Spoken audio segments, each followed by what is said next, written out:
저희가 이번 화에서는 조금 특별한 주제를 가지고 이야기를 나눠보려고 합니다. 우리 거를 자주 보시는 분들은 어느 정도 이 주제를 예상은 하셨을 것 같아서 항상 이야기하는 뭐 스마트 쇼핑이나 뭐 세컨핸즈들에 대한 이야기일 텐데, 우선 저희가 좀 애용하는 세컨핸즈 스토어들이라든지 추천해드리고 싶은 곳들, 우리도 아직 제대로 안 맞아요. 가봤지만 뭐 그런 곳들까지 포함을 해서 대여섯 군데 정도를 소개를 해드리면 좋을 것 같죠? 네, 그래서 저희가 각각 경험해본 두 곳 정도와 저희가 가보진 않았지만 저장을 해왔던 공간 1개 정도를 해서 총 각각 3개씩 소개를 해드릴 텐데요. 우선 저부터 먼저 세컨핸즈를 취급하고 있는 브랜드를 설명을 드리자면 세미터리 파크라는 곳이고요. 원래 위치도 굉장히 찾기 어려운 곳에 있었어요. 제가 기억하는 게 추어탕이라는 곳 2층에 있었는데 뭐 간판도 없고 아무것도 없어서 조금 애를 먹었던 기억이 있거든요. 종로 쪽에.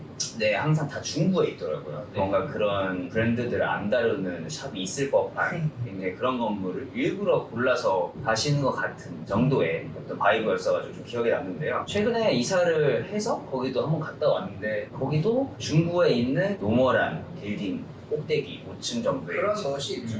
얼마 전까지는 좀 예약제로 완전 운행을 했다가 월화 정도에 자유로 프리로 이렇게 방문할 수 있는 시간이 생겼고 주말은 아직도 예약제로 운영하고 있는 걸로 알고 있습니다. 처음에 이 공간에 방문했을 때는 굉장히 조금 어둡고 일본 브랜드를 많이 가행하신다고 좀 생각했었는데 브랜드에 대한 폭도 넓어지고 뭔가 다크한 제품뿐만 아니라 다양한 컬러들 그리고 소품까지도 좀 다루시는 모습을 보면서 요즘 주목해볼 세컨핸드 샵이 아닌가 좀 생각을 했습니다. 다양한 스타일의 분들이 가서 충분히 자기 것을 챙겨올 수 있는 곳이라고 생각이 되는데 그만큼 조금 바운더리 넓은 것 같아요. 어느 누구도 가서도 굉장히 매력이 있을 법한 아이템들을 충분히 겟할 수 있는 곳이지 않나. 제가 처음으로 소개해드린 곳은 세미토리 파크라는 곳이고 재현님의 첫 번째 장소. 저는 일단 약간 이런 시장에 태동할 때 인스타그램 계정들을 볼 때가 생각이 나는데 임팩트 있게 다가왔던 계정은 아이코스튬이라는 곳이었었고 그때 당시에 이제 트렌디하다란 아이템들은 거의 아이코스튬에서 세컨핸드를 취급을 했었어요. 지난 영상에서 잠시 자료화면으로 나왔던 렉텍 같은 게 뭔가 한국에 있나 싶을 만큼 그때 당시에 일본 브랜드 베이스로 꽤나 스펙트럼도 넓게 많이 준비를 했었고 예전에 뭐 레벨드 바이 니들즈 라인들이라든지 좀 일본 브랜드들 위주로 많이 살 때 여기를 이용을 했었습니다. 세컨핸즈가 주는 매력인데 아까도 잠시 이야기를 했지만 스토어에 큐레이팅이 있기 때문에 이 방향성을 좋아하는 사람이 가면 더 좋아할 만한 그리고 이 방향성을 잘 안 입더라도 막상 가면 좀 매력에 빠질 수밖에 없게 되는 이런 것들이 좀 그런 큐레이팅 스토어들의 힘이지 않나라는 생각을 하는데 아이코스튬에서도 좀 새로운 브랜드들도 많이 알게 됐던 것도 있었고 좀 나만의 보석을 찾는 느낌들이 들 때가 있어서 아직도 좀 종종 보는 그런 스토어입니다.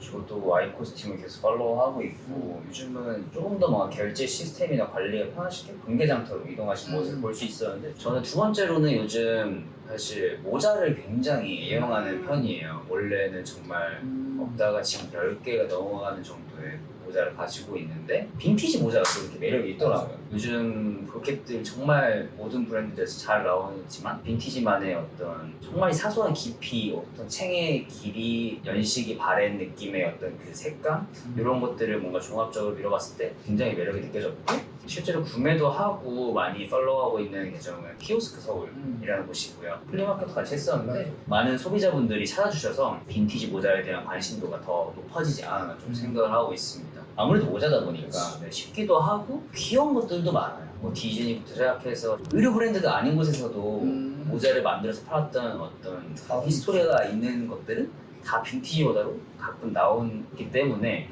그런 것들을 조금 먼저 이렇게 캐치해서 주워온다면 좀 그것도 저는 굉장히 빈티지 매력이지 않나 좀 생각을 하고 있습니다. 옛날에는 뭔가 로고 플레이가 조금 더 자유로웠던 것 같아요. 특히 내가 가지고 있는 건 나이키 소시가 3개 들어갔고 사람들이 사실 그때 내가 그걸 올렸을 때 굉장히 많이 물어봤거든. 근데 그것들을 좀 사례로 봤을 때 그런 계정들을 들어가면은 지금 우리가 좀 보기 어려운 로고 플레이들이 훨씬 더 많아서 좀 더 자유로워서 그런 것들이 주는 재미도 좀 있는 확실히 조금 뭔가 빈티지에 대한 거부감이나 이런 게 있으신 분들이라면 저는 개인적으로 빈티지 모자부터 시작을 하셔도 가격이나 뭔가 지입장이 다 붙기 때문에 빈티지에 대한 안목을 넓히실 수 있는 시작점이지 않을까 생각하고 있습니다. 로고 플레이 얘기 나와서 하는 말인데 그때 당시엔 굉장히 자유로웠던 디자인들이 아직까지도 많이 또 영향을 주는 것 같고 지금의 트렌드랑 입었을 때도 이질감이 없기 때문에 말씀하신 것처럼 빈티지나 세컨핸즈에 대한 엔트리로 모자를 시작해보는 건 되게 좋은 것 같아요. 그게 생각해보면은 그 브랜드들도 허접일 때 그냥 그렇죠. 이렇게 아무거나 해볼 수 있을 때 좀 해봤기 때문에 가져갈 수 있는 유니크함이지 않을까라는 생각도 있긴 해요. 그때는 이제 회장님이 뭐라 안 해도 그럼 두 번째 곳은 어디신지? 한남동에 있는 노바운드리즈 샵이라는 곳인데 강원동 2층에서 한남동 1층으로 성공인가?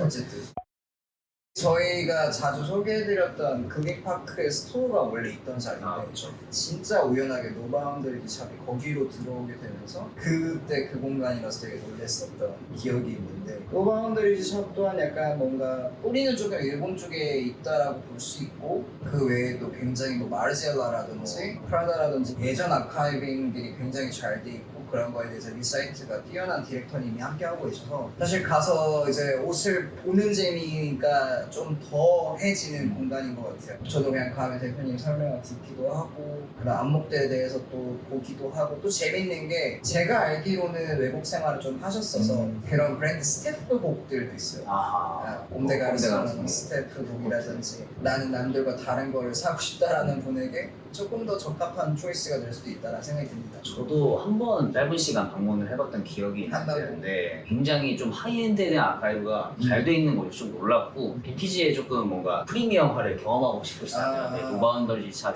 굉장히 좋은 선택지이지 않나라는 생각을 좀 하고 있습니다. 최근에 그냥 저도 건너 듣기로는 굉장히 많은 셀러브리티들의 선택을 그러니까요. 받고 있다라고 들어서 그러니까 딱 좋은 표현이었는데 프리미엄 빈티지들을 모두 만나보고 싶으시다면 한번 방문을 하셔서 설명도 듣고 마음에 드는 게 있다면 구매를 해보시는 것도 좋을 것 같습니다.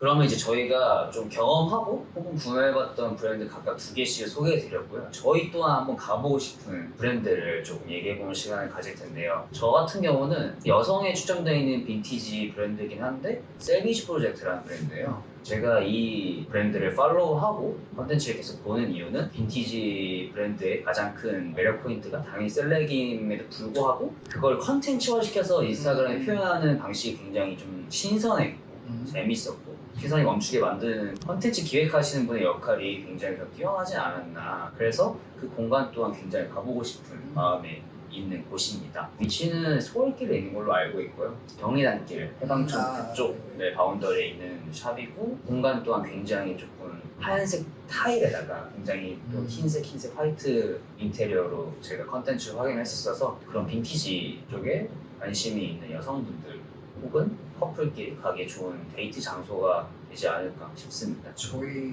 시청자 97%가 남자긴 한데 저는 바스라는 곳인데 상수역 쪽에 위치해 있고 제가 운영하는 공간과 굉장히 가까이 있어서 이름도 많이 듣고 그분들도 공간에 자주 찾아와 주시고 했어서 알고는 있었는데 막상 못 갔던 공간이었어요. 원래 지금 저희가 방문을 안 한 곳을 추천하는 거잖아요. 방문을 했는데 반취 상태로 가서 뭘 보고 왔는지를 알 수 없는 정확히 제가 거기서 뭘 봤다라고 하긴 좀 어렵지만 제가 최근에 온라인이나 이런 것들로 확인을 했을 때 그리고 인스타그램 계정을 통해서 또 확인을 했을 때 좀 눈길이 가는 아이템들이 되게 많았어요. 최근에 뭐 트렌디한 아이템들부터 해서 뭐 제가 좀 눈길이 갔던 뭐 레고네스 자켓들도 있었고 확실히 이제 세컨핸즈다 보니까 가격도 상대적으로 합리적이기도 하고 제가 세컨핸즈를 좋아하게 됐던 거는 돈을 내고 똑같은 걸 사고 싶지 않았었던 게 가장 크거든요. 그런 좀 니즈들을 충족시키기엔 충분한 공간이지 않나라는 생각이 듭니다.